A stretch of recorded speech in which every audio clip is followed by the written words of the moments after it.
Hello students, let us do quick revision of numericals related to biology from chapter number 2 to 6 which are going to come in your first term exam.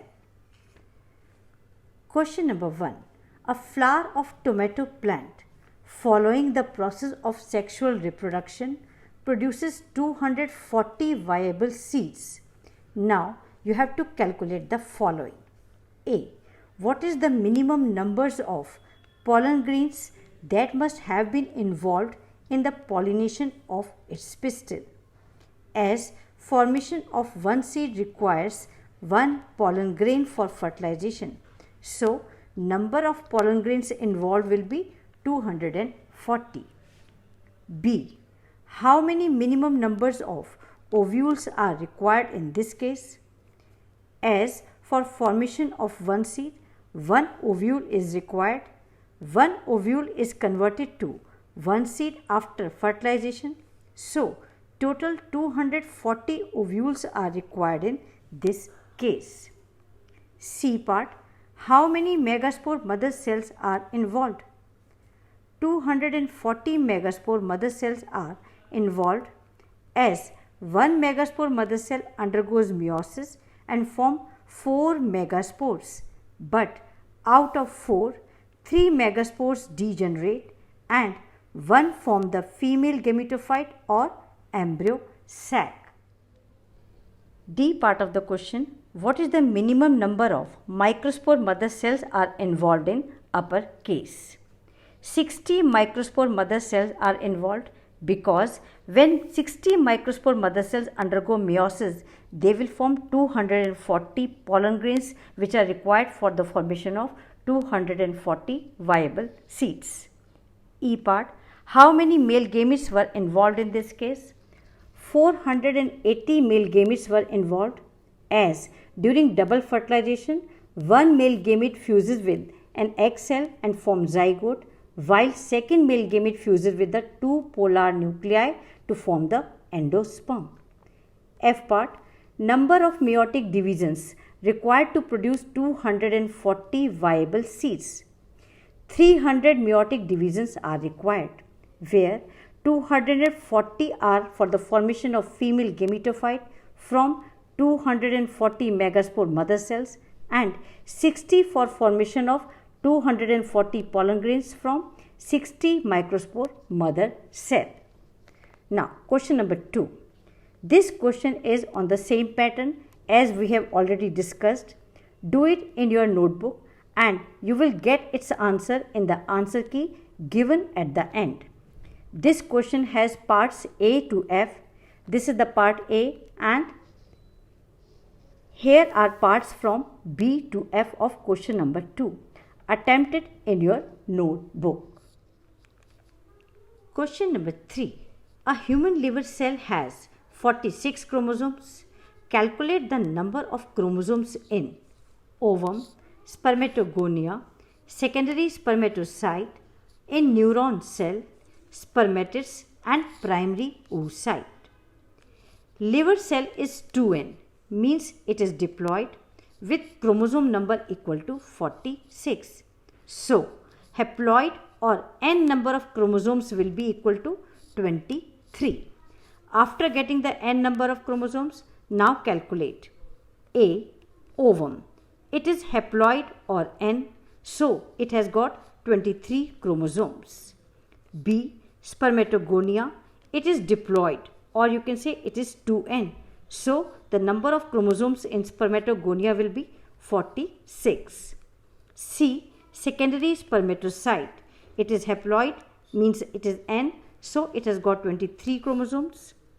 Neuron cell is diploid or 2n, so it has got 46 chromosomes. And spermatids, again it is haploid and it will have 23 chromosomes. F per IA, it is primary oocyte. It is diploid or you can say it is 2n. So, it will have 46 chromosomes. Question number 4. An angiospermic plant has 30 chromosomes in its microspore mother cell. You have to calculate number of chromosomes in its nucellus endosperm and pollen grains. See the solution. Microspore mother cell is 2n, means it is diploid with chromosome number equal to 30 as given in the question. So, its haploid number n will be 15. Now, calculate the other. Nucellus is 2n, means it will have 30 chromosomes. Multiply 2 with the number 15. Endosperm, it is 3n. Here, number of chromosomes will be 45. 3 multiplied by 15. And pollen grains are n.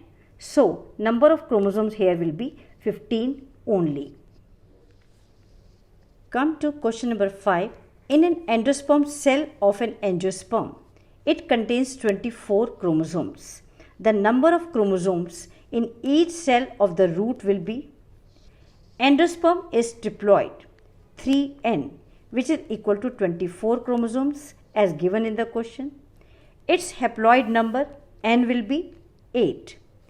As roots of angiosperms are diploid, so multiply 2 by 8 and answer will be 16 chromosomes. So 16 chromosomes are present in each cell of the root in the given case. Question number 6. A DNA segment has a total 1500 nucleotides, out of which 410 are guanine containing nucleotides.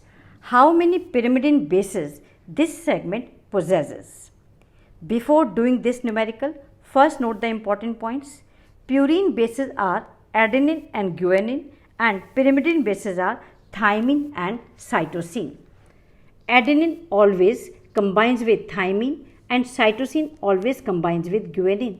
Also, the number of adenine is equal to thymine and the number of cytosine is equal to guanine. Now do the question.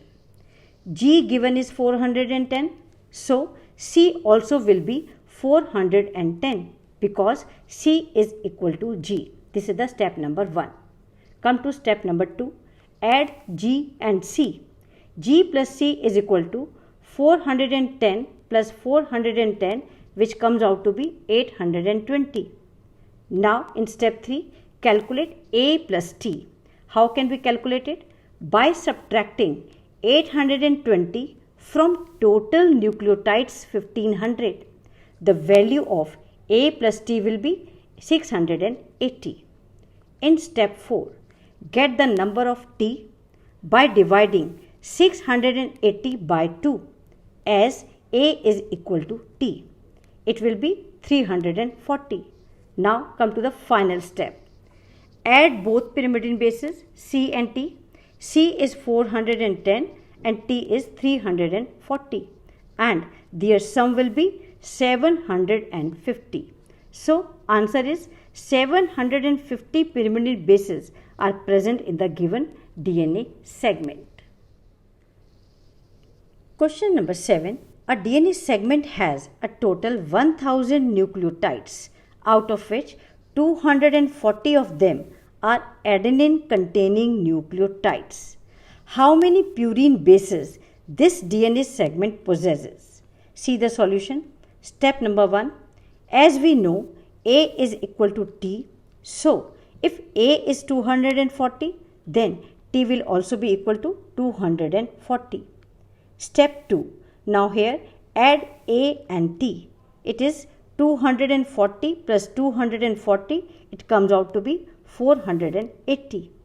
In step 3, get the number G plus C by subtracting 480 from total nucleotides 1000, and it will be 520.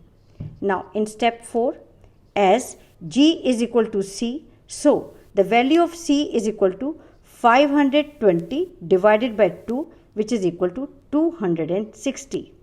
Now the final step, 5th step, here add G and A, which are the purine bases. So add 260 and 240 and the answer will be 500. So here 500 purine bases are present in the given DNA segment. Question number 8. Do this question for practice in your notebook. This question is based on pattern of questions 6 and 7 we have already discussed, and you will find the answer of this question in the answer key. Question number 9. If Michelson and Stahl's experiment is continued for 4 generations in bacteria, the ratio of N15, N15, N15, N14 and N14, N14 containing DNA in the 4th generation would be. See the table for getting the answer. Note one point. N15, N15 will always be 0 in all generation, and N15, N14 will always be 2 in all generation. And you have to now calculate the number of N14, N14 types of DNA formed in all generation. In first generation, it is always 0. There is no N14, N14 DNA in the first generation. In the second generation, as 4 DNAs are formed from 2 DNAs of first generation, out of 4, 2 are N15, N14 and remaining 2 will be N14, N14. Come to third generation. Here total 8 DNAs will formed from 4 DNAs of second generation, and out of these 8, 2 will be N15, N14 and remaining 6 will be N14, N14. Come to fourth generation.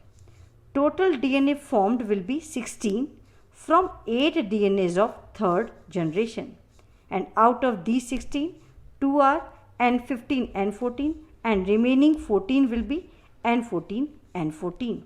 So, ratio of 3 types of DNA will be 0:2:14 or 0:1:7 in the fourth generation. Question number 10. Here you have to calculate the ratio of 3 types of DNA obtained in 6th generation.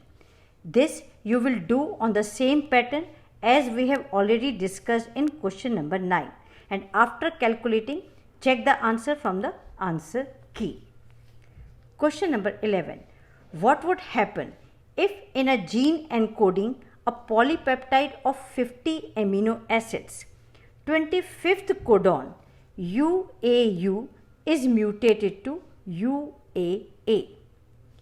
If 25th codon UAU is mutated to UAA, which is a stop codon, the translation process stop at 25th position only.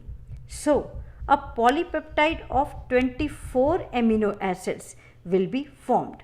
So, here answer will be option C. Question number 12. Do this question for practice. It is on the same pattern of question number 11.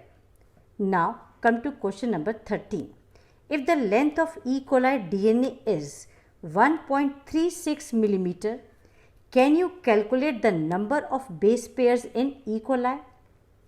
Length of DNA given is 1.36 millimeter, which is equal to 1.36 multiplied by 10 to the power minus 3 meters.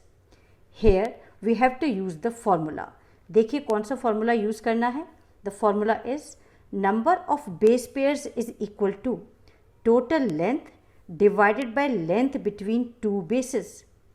Length between two bases is equal to 0.34 nanometer, and which is equal to 0.34 multiplied by 10 to the power minus 9 meters.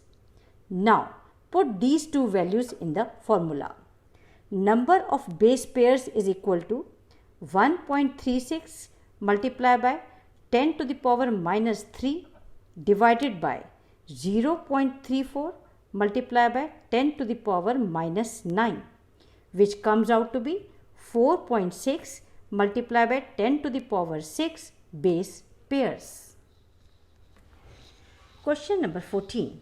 Here you have to calculate the length of DNA having 44 base pairs. Here also you will use the same formula, that is number of base pairs equal to total length divided by length between two bases. Note the length between two base pairs.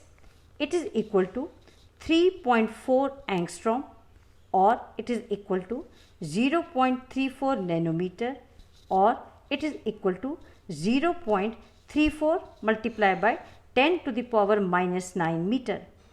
Depending upon the options given, use these values. Here in options, choices are given in angstrom. So, take the value 3.4 angstrom as a distance between two base pairs. Now, put the values in the formula. The length of DNA will be 44 base pairs multiplied by 3.4 angstrom, which comes out to be 149.6 angstrom. So, this is the length of DNA having 44 base pairs. Do this question number 15. You have to calculate length of DNA having 23 base pairs. Calculate it as we have done in question number 14 and get the answer.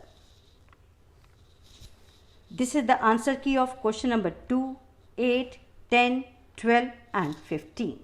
So that's all for today. Thank you very much for staying with me. Subscribe the channel to get the information about my new video. Thank you so much.